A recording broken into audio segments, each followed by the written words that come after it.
admonishment, he said, Iyyakum wal fitan, Iyyakum wal fitan. Beware of the tribulations, La yashkhas laha ahadun. Beware of those tribulations that no one would dare to put himself in front of those tribulations. No one would be so bold to put himself and expose himself to these types of tribulations.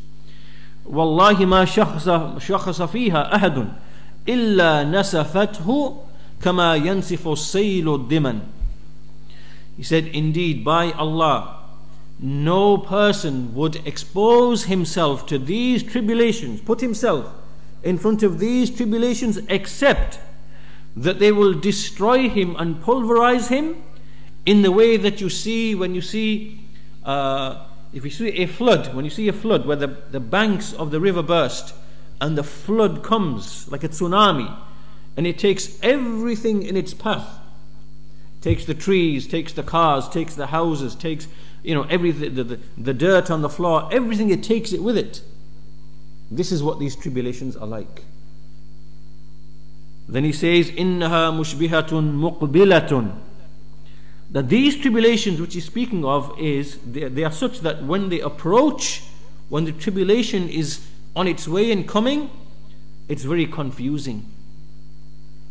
You can't see it as a tribulation. It's very confusing. Hatta yaqul al-jahil, until an ignorant person, he looks and he says, هذه تشبه مقبلة وتتبين مدبرة. This tribulation is such that when it comes, the ignorant person thinks the tribulation is just coming, but it's already there, and in fact it's already on its way out. Right? So these tribulations, these fitnah are such that when they approach, when they are coming, no one can really recognize them, no one can see them, because they are very confusing.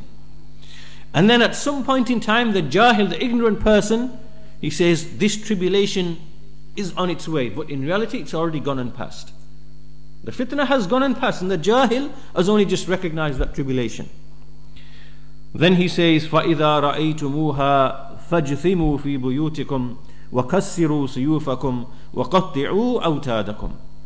So he said, so when you see these tribulations coming, then lie down in your homes. Stay in your homes. And break your swords. And cut off, destroy your spears, your weapons.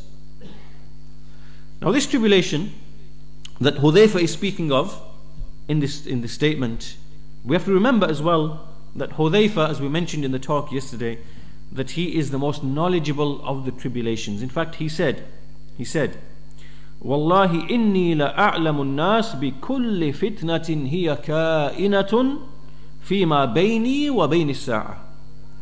He said, by Allah, I am the most knowledgeable of the people of every tribulation which is to occur between myself and between the establishment of the hour, between the hour. So Hudhayfa was given that ilm, knowledge of every tribulation between himself and between the hour.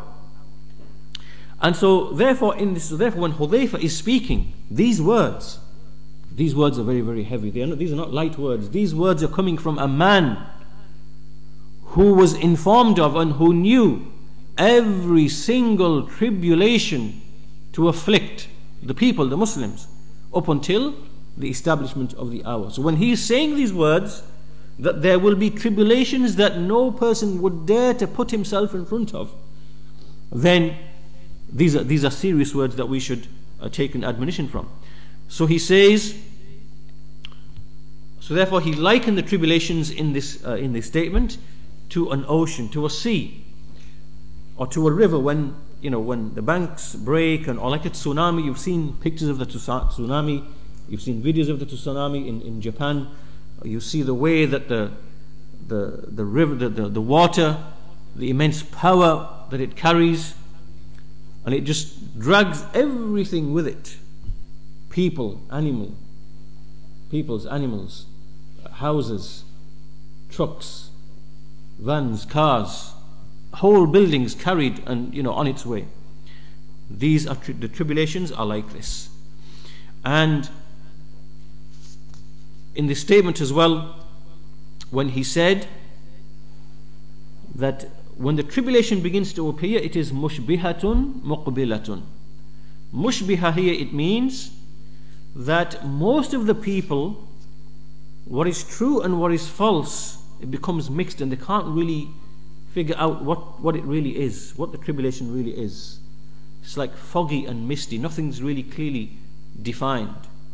And so it comes, and so most people cannot see it, they don't see it. And they confuse that which is correct with that which is false, that which is right with that which is wrong.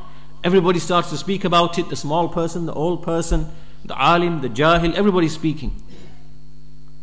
However, when the fitan actually comes, really the people who ought to be speaking about this are the ulama, the scholars. It is for the scholars and for the people of opinion, the people of deeply grounded knowledge, and everyone else, it is not for them to speak. It is for them to be silent and to listen and to follow that which they've been commanded, which they've been advised, and not to leave the space for every, for the sigar, as is mentioned, for the sigar, for the ones who are young in knowledge, of the ones who don't have the age and the experience, because even amongst the people of knowledge, they're not at the same level. They are the senior ulama who have white beards, white hair, they are in the 70s, 80s, they've experienced so much in their life, so many tribulations, they have wisdom. And then there are others who are less than them, in the 30s, 40s, 50s. It is not for every sheikh or alim to speak. It is for the senior ulama to speak in these great and serious matters, and for the people as well to go to the senior ulama, to the great and serious scholars. And that's why you see that when people who are younger, when they start speaking in these tribulations about, for example, Libya, for example, or Syria, for example, or in other issues, this is where we get tribulations. This should be left for the major senior scholars. And this is why we see from Hasan al-Basri rahimahullah ta'ala, he said, إِنَّ الْفِتْنَةَ إِذَا أَقْبَلَتْ عَرَفَهَا الْعَالِمُ وَإِذَا أَدْبَرَتْ عَرَفَهَا كُلُّ جَاهِلٍ. He said, indeed the tribulation is such that when it approaches, the alim can see it. The alim can see it.